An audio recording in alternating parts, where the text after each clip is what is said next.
राम राम। यदि आप सच्चे मन से अपने आप को भगवान को समर्पित कर देते हैं, उस ईश्वर का नाम लेते हैं, तो आप किसी भी स्थिति में हों, ईश्वर सदैव आपका साथ देते हैं। रामानुजाचार्य जी एक दिव्य संत हुए।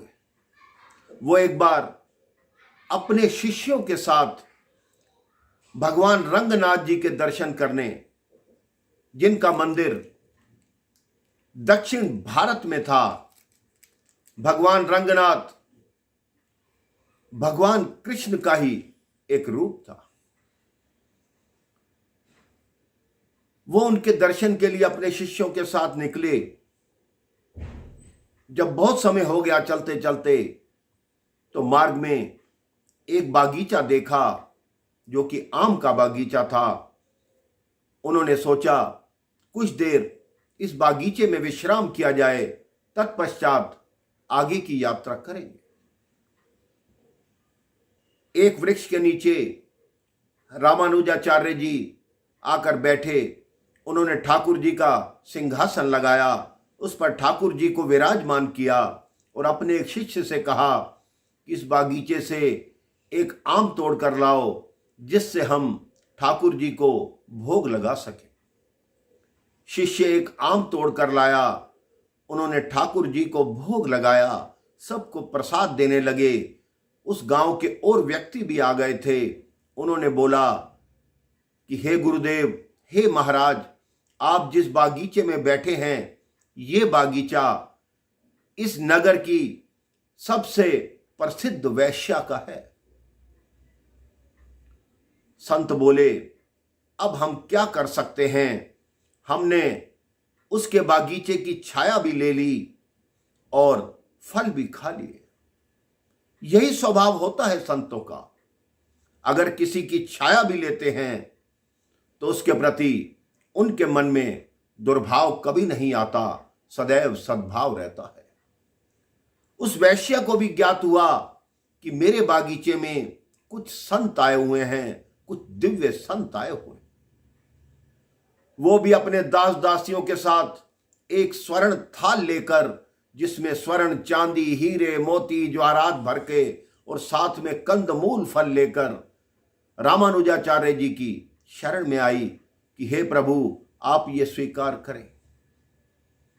अब रामानुजाचार्य जी ने सोचा कि मैं इसको शाप तो दे नहीं सकता, क्योंकि मैंने इसके बागीचे की छाया ली है। उसने कहा, पुत्री, हम तो साधु हैं, ये वस्तुएं हमारे किसी काम की नहीं।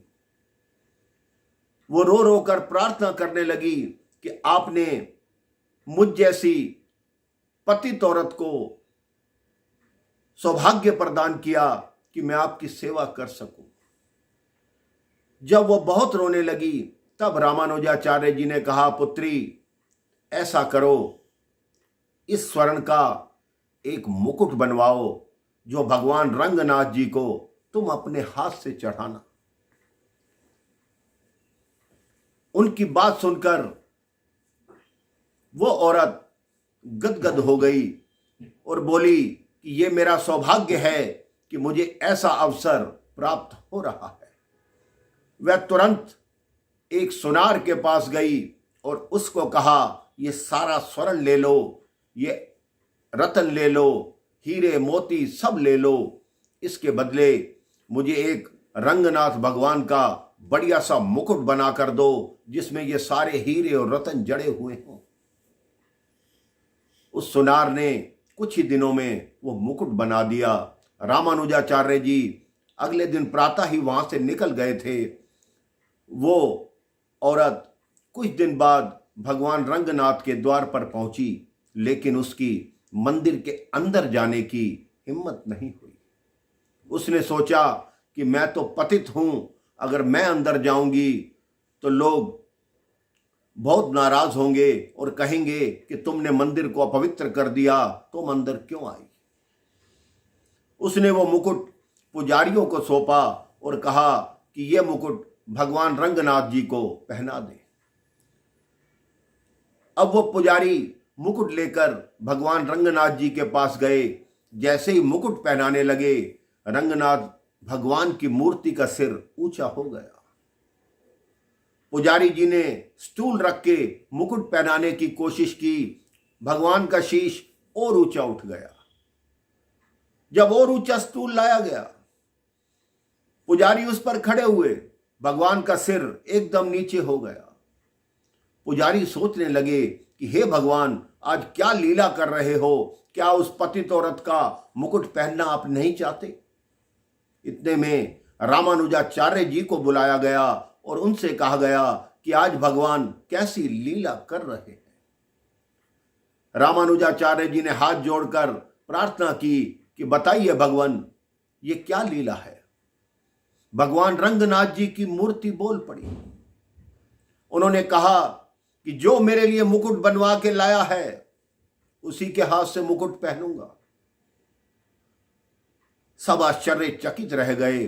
उस वैश्या औरत को मंदिर के भीतर बुलाया गया। जैसे ही उसने मंदिर में प्रवेश किया, उस मूर्ति ने अपना सिर झुका दिया कि मुकुट पहना दो। जब उसने मुकुट पहना दिया, पुजारी भगवान से ही लड़ने लगे कि हम पुजारी हैं, हमने वेद शास्त्र पढ़े हैं, हम आपकी दिन रात सेवा करते हैं, हमारे हाथ से आपने मुकुट नहीं पहना और एक वैश्य औरत के हाथ से आपने मुकुट पहन लिया। आज के बाद हम आपकी पूजा नहीं करेंगे, इसी से ही अपनी पूजा करवा लेना। भगवान की मूर्ति से फिर आवाज आई कि हे पुजारियों, तुमने मुझे सदैव पतित पावन कहा है कि मैं पतितों को भी पावन करता हूं।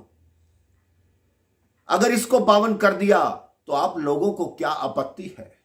और सबसे बड़ी बात, इसका मन पश्चाताप से जल रहा है। इसकी आंखों से बहते आंसू देखो, इसके मन में कितना प्रायश्चित है कि मैंने जीवन में ऐसा कर्म क्यों किया। और इसने अपने कार्य से जितना धन कमाया, उस पूरे धन का ये मेरा मुकुट बनाकर ले आई और ये आज के बाद ऐसा कोई कार्य नहीं करेगी जिससे इसको पाप लगे। सब भक्तों ने भगवान के आगे शीश नवाया। उस दिन के बाद वो महिला रामानुजाचार्य जी की शिष्या बन गई, उनसे गुरु दीक्षा ली और एक ही नाम जपने लगी, जय रंगनाथ, जय रंगनाथ, जय कृष्ण कन्हाई।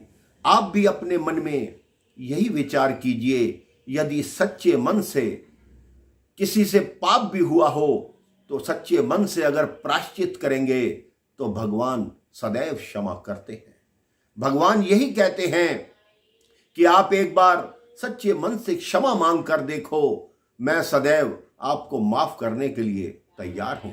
राम राम, जय श्री राम।